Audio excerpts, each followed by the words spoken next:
নমস্কার বন্ধুরা, mixed fusion সোমার পাকশালায় সবাইকে স্বাগত। আমি আবারও হাজির হয়েছি আরেকটি রান্না রেসিপি নিয়ে। আজকে আমি বানাবো লাউ পাতায় চিংড়ি পাতুরি। চিংড়ি রেসিপি আমার চ্যানেলে বেশ কিছু দেয়া আছে, কিন্তু এই চিংড়ি পাতুরির রেসিপি আমি এখনও সেরকমভাবে দিইনি। তো লাউ পাতায় চিংড়ি পাতুরি বানানোর জন্য প্রথমেই আমি একটি নিয়েছি মিক্সিং জারের মধ্যে নিচ্ছি আমি 2 চামচ সর্ষে, কালো সর্ষে 1 চামচ আর সাদা সর্ষে 1 চামচ, আর দিচ্ছি 3টে কাঁচা লঙ্কা। খুব সামান্য লবণ দিচ্ছি যাতে সর্ষেটা তেতো না হয়ে যায়, আর দিচ্ছি 2 চামচের মতো পোস্ত। তারপর ওটাকে ভালো করে আমি বেটে নিচ্ছি। এদিকে একটি বাটির মধ্যে আমি চিংড়ি মাছ নিয়েছি 250 গ্রামের মতো। তারপর তার মধ্যে ওই যে পেস্টটা আমি বাটলাম সর্ষে পোস্তর, সেই পেস্টটা আমি প্রথমেই দিয়ে দেব। আমি দিচ্ছি লবণ পরিমাণ মতো, আর হলুদ, আর দিচ্ছি কাশ্মীরি লঙ্কার গুঁড়ো, এবং সবশেষে দিচ্ছি আমি কাঁচা সর্ষের তেল।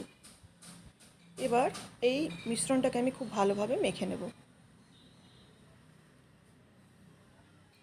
যাতে প্রত্যেকটি চিংড়ি মাছের সঙ্গে মশলাগুলো লেগে যায়। এখানে চিংড়িটার আমি পুরোপুরি খোসা ছাড়াইনি, আপনারা চাইলে পুরো খোসাও ছাড়িয়ে নিতে পারেন।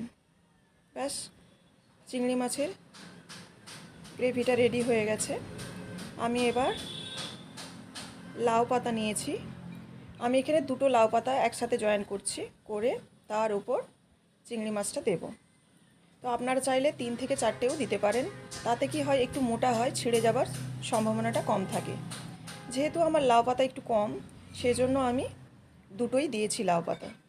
তারপর চিংড়ি মাছটা আমি যে মিশ্রণটা বানিয়েছি সেটা দিয়ে, একটা কাঁচা লঙ্কা দিয়ে আমি এটাকে ভালো করে মুড়ে নেব। মুড়ে নেওয়ার পর একটা সুতো দিয়ে বেঁধে নেব যাতে মশলাটা বেরিয়ে না আসে। এইভাবে আমি আরও 2টোকে তৈরি করে নিচ্ছি। আমি এখানে মোট 3খানা পাতুরি তৈরি করব।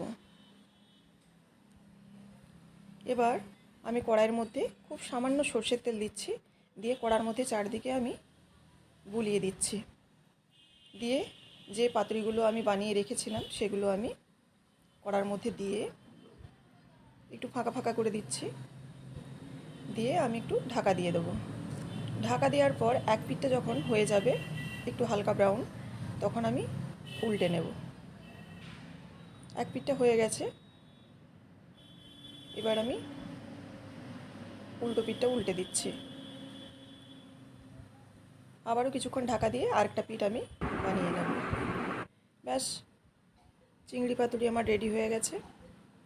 এবার আমি কেটে আপনাদের দেখাচ্ছি সুতোটা যে কেমন হলো।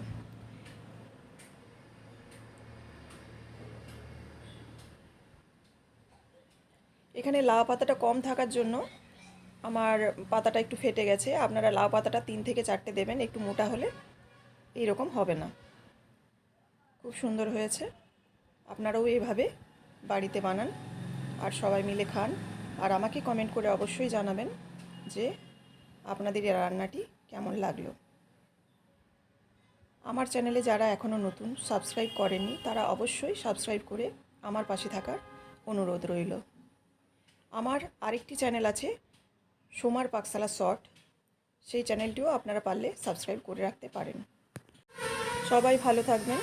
আপনাদের সাথে আবার দেখা হচ্ছে পরবর্তী একটি ভিডিওতে। সবাইকে ধন্যবাদ।